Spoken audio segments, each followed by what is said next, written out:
Shalom Église, Shalom Peuple de Dieu, c'est votre émission Les Temps des Miracles avec votre humble serviteur, le prophète Élisée Tekwemukini de l'église missionnaire Yahweh Shama qui est située sur l'avenue Koutou numéro 32. Bien-aimés dans le Seigneur, nous allons prier pour recommander cette émission entre les mains du Seigneur, l'émission Les Temps des Miracles, l'émission où nous partageons la parole de Dieu et nous prions, nous orientons le peuple de Dieu pour qu'il puisse savoir la vérité qui est Jésus-Christ et sa parole qui est infaillible et qui est éternelle.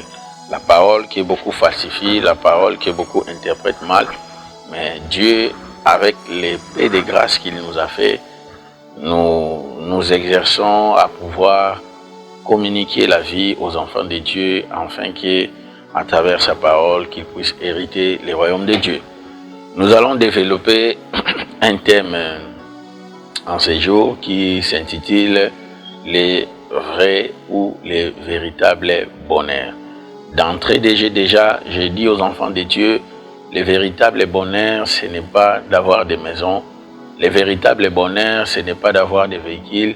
Le véritable bonheur, ce n'est pas avoir un bon travail ou un bon salaire. Le véritable bonheur, ce n'est pas d'aller en Europe ou de visiter tout le monde entier, mais le véritable bonheur, c'est lorsque quelqu'un a Christ dans sa vie et qu'il hérite le royaume de Dieu et qu'il reste éternellement dans le royaume de Dieu et qu'il échappe à l'enfer ou au feu ardent ou au tourment éternel. Nous allons lire la parole de Dieu dans Luc chapitre 19, le verset 31, mais avant tout, nous allons recommander ce moment entre les mains du Seigneur.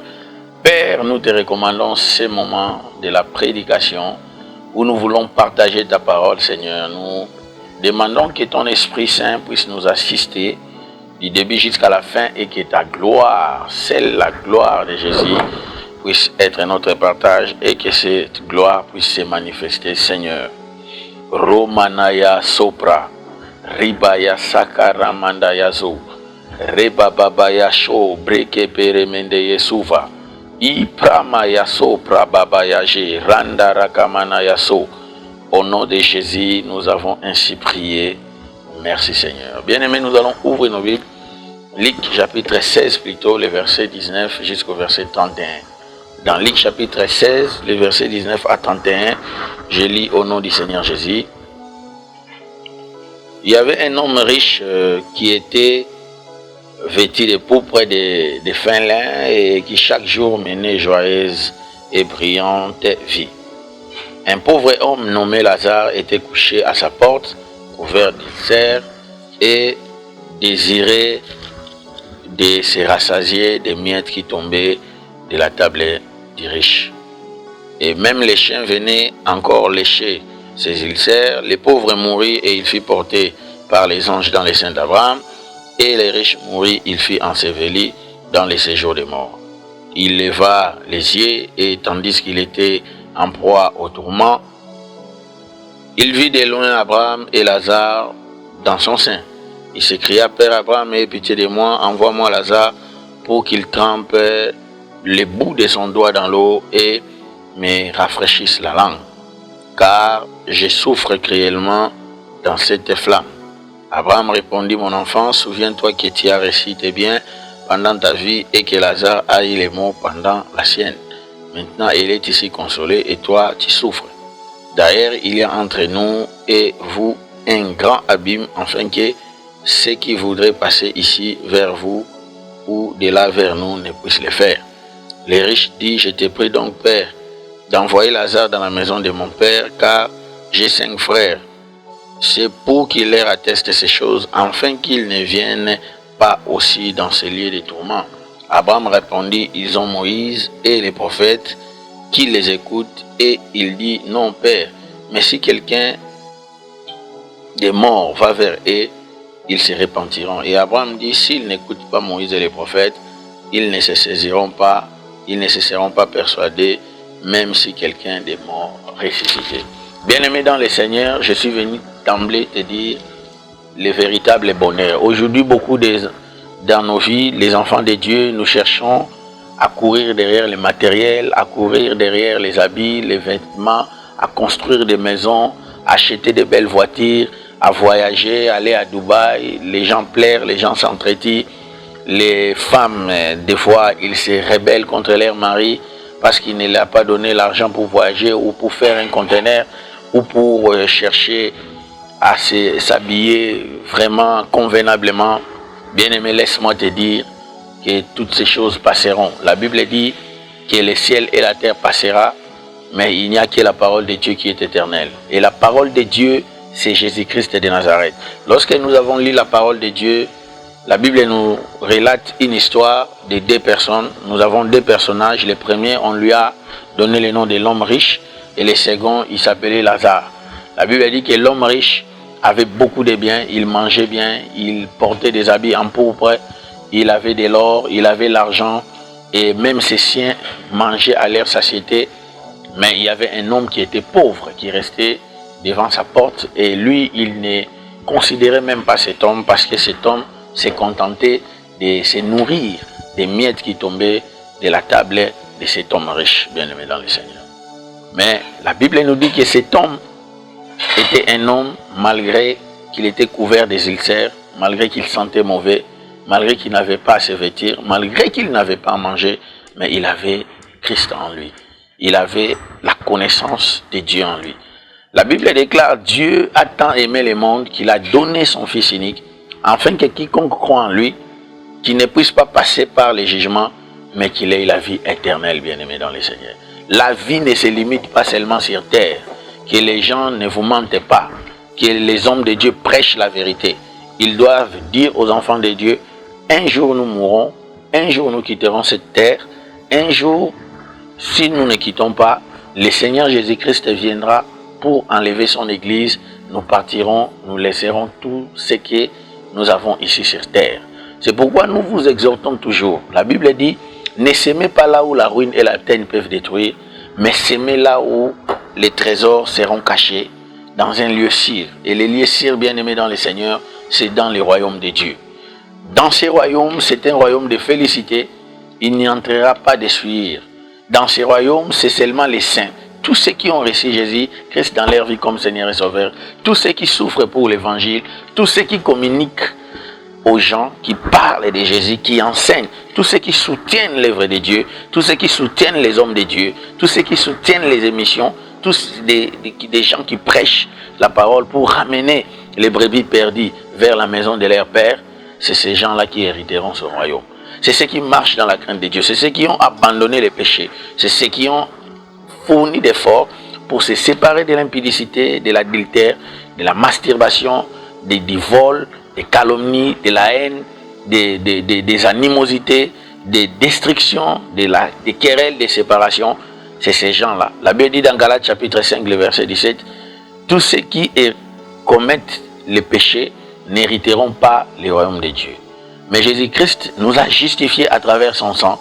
Et la Bible dit que quiconque croit en lui, il a reçu la rédemption du péché à cause de son sang qui a été versé pour toi et pour moi et pour nos péchés. C'est pourquoi je t'exhorte en ce jour, bien-aimé dans le Seigneur, d'accepter Jésus et de servir le Seigneur. Toi qui me suis en ce moment, peut-être que tu travaillais pour Dieu, tu avais l'amour de Dieu, tu faisais l'œuvre de Dieu, maintenant tu t'es affaibli, lève-toi. La Bible dit, souviens-toi d'où tu es tombé, relève-toi et continue ta course, bien-aimé. Ici, on nous montre Lazare qui était un homme pauvre. Et quand les deux sont morts, la Bible dit, Lazare est allé au sein d'Abraham et l'homme riche était enseveli et il se retrouva en enfer.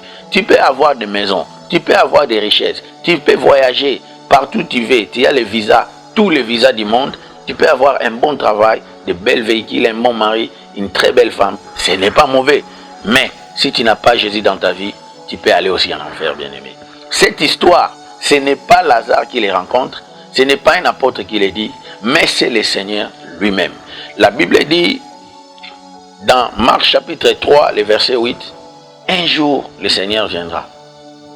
Et on a dit que sert-il à un homme de gagner tout le monde s'il perdait son âme? Aujourd'hui, il y a des gens qui entrent dans les fétiches, qui vont dans des loges occultes pour pouvoir acquérir la richesse et pouvoir s'amasser des richesses de ce monde. Les richesses de ce monde passeront. Mieux vaut mourir pauvre et aller au ciel que de devenir riche, abondamment riche et de perdre son âme. La Bible nous dit dans Marc chapitre 8, le verset 36, que sert-il à un homme de gagner tout le monde s'il perdait son âme? Satan avait demandé à Jésus de se prosterner devant lui afin qu'il puisse lui accorder tout le monde, la gloire du monde, la richesse de ce monde. Jésus a dit, tu ne tenteras pas ton Dieu. Tous ceux qui vont chez les marabouts, les féticheurs, pour avoir des maris, des femmes, pour avoir la gloire, tu peux avoir toutes les belles femmes de ce monde, tu peux avoir la gloire, la richesse de ce monde, bien aimé dans le Seigneur. Mais si tu meurs aujourd'hui et que tu ne t'es pas repenti et que tu n'as pas accepté Christ dans ta vie, tu iras en enfer. Beaucoup de gens disent que l'enfer n'existe pas, mais la parole de Dieu est éternelle. Dans la Bible, nous avons des paroles que les apôtres ont dit. Nous avons aussi les paroles que le diable a parlé. Par exemple, quand il discutait avec Dieu au sujet de Job. Mais nous avons aussi des paroles que le Seigneur lui-même a parlé. Cette histoire de Lazare, c'est le Seigneur lui-même qui parle. Et dans cette histoire, il parle de l'enfer où s'est retrouvé l'homme riche. Et il parle aussi du paradis où était allé le pauvre Lazare. Notre objectif final, c'est d'hériter le royaume de Dieu. Notre objectif final n'est pas d'amasser les richesses de ce monde. Notre objectif final, c'est d'entrer dans le royaume de la félicité. Notre objectif final, c'est de se rencontrer avec le Seigneur. Parce que la Bible nous enseigne dans 1 Thessaloniciens chapitre 4, verset 16, car le Seigneur lui-même a un signal donné à la voix d'un archange et au son de la trompette de Dieu descendra du ciel. Et les morts en Christ ressusciteront en premier. Et ensuite, nous les vivants qui serons restés, nous serons tous transformés ensemble. Et nous serons enlevés dans les nuées à la rencontre du Seigneur dans les airs. Ainsi, nous serons avec lui pour toujours. Bien aimé, un jour, Jésus va revenir. Pour cette fois-ci, il ne descendra pas sur terre, mais il restera dans les airs. Ce ne sont que ceux qui ont Christ dans leur vie, ceux qui ont le Saint-Esprit qui écouteront les sons de la trompette. C'est eux qui seront enlevés. Pour Lazare, c'était la mort et il était allé au paradis. Nous, pour aller au paradis, nous devons d'abord soit passer par la mort. Les morts en Christ ressusciteront en premier. C'est pourquoi Jésus dirait, l'heure est venue où les morts écouteront la voix du Fils de l'homme. Ceux qui sont morts en Jésus ressusciteront en premier lorsque l'archange sonnera la trompette.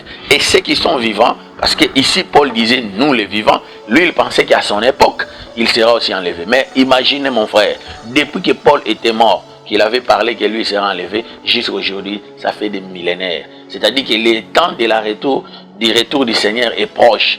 Le Seigneur est à quelques pas pour entrer dans ce monde, pour revenir prendre son église. Toi qui es dans la distraction, toi qui ne suis que des bénédictions matérielles, toi qui ne te prépares pas pour l'enlèvement, tu risques de rater l'enlèvement. Bien aimé, après l'enlèvement, la Bible dit que l'Antichrist apparaîtra.